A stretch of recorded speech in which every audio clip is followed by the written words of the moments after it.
Hello বন্ধুরা, তোমরা সবাই কেমন আছো বলো তো। আজকে রান্নার ভিডিওটা একটু অন্যরকম হবে। ঝাল ঝাল না, টক টক মিষ্টি মিষ্টি রেসিপি। তো দেখতেই পাচ্ছ আমি আমগুলোকে পিস পিস করে কেটে নিয়েছি, আর এইদিকে কড়াইতে তেল দিয়ে দিয়েছি। গরম হয়ে গেলে ওর মধ্যে হালকা একটু পাঁচফোড়ন দিয়ে দিলাম।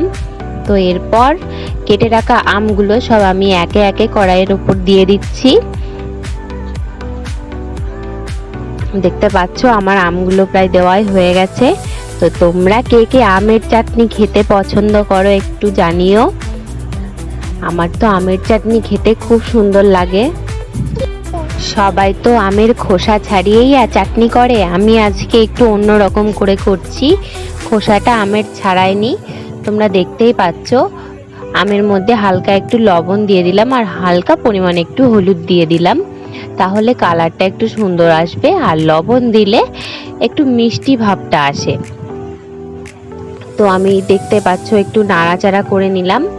তো এরপর আমি এর মধ্যে পরিমাণ মতো জল দিয়ে দেব। তোমরা তোমাদের পরিমাণ মতো জল দিয়ে দেবে, যতটুকু আম থাকবে সেই অনুযায়ী তোমরা জল দেবে। তো আমি দেখতেই পাচ্ছ কতটা পরিমাণ জল দিয়েছি।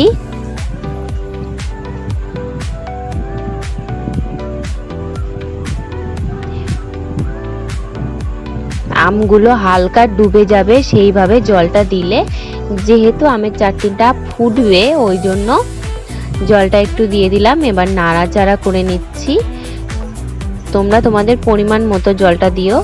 আর এই দিকে আমি দেখতে পাচ্ছ কাজু আর কিশমিশ নিয়ে নিচ্ছি, ওইগুলো জলে ভিজাচ্ছি। তো এগুলো অনেক আগে ভেজালে ভালো হয়, আমি যেহেতু সঙ্গে সঙ্গেই ভিজিয়েছি।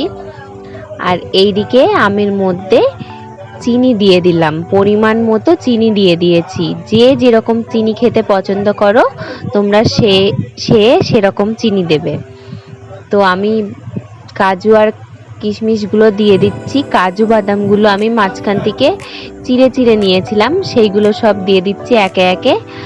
আর এর উপরে যেই গাদগুলো পড়েছে না, মানে চিনি দিলে একটু ফেনা ফেনা হয়ে যায়, ওই ফেনাগুলো তোমরা খুন্তি দিয়ে একটু ফেলে দেবে, তাহলে দেখবে দেখতে সুন্দর লাগে আর খেতেও সুন্দর লাগে। তো দেখতে পাচ্ছ অনেকটাই হয়ে গেছে, আমার চাটনিটা প্রায় হয়েই এসেছে।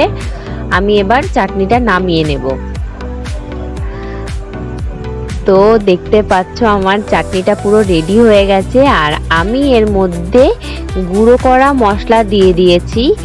এই মশলার রেসিপিটা আমি তোমাদের কাছে পরে একদিন শেয়ার করব। তো আজকের মতো এইটুকুই, দেখা হবে পরের ভিডিওতে। আর চাটনিটা কেমন হয়েছে একটু বলো।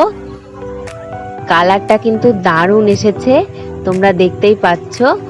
আর মশলাটা দিয়ে একটু মাখিয়ে নিলাম যাতে মশলার সেন্টটা চারিদিকে ঘুরে বেড়ায়। তো চলো দেখা হচ্ছে পরের ভিডিওতে।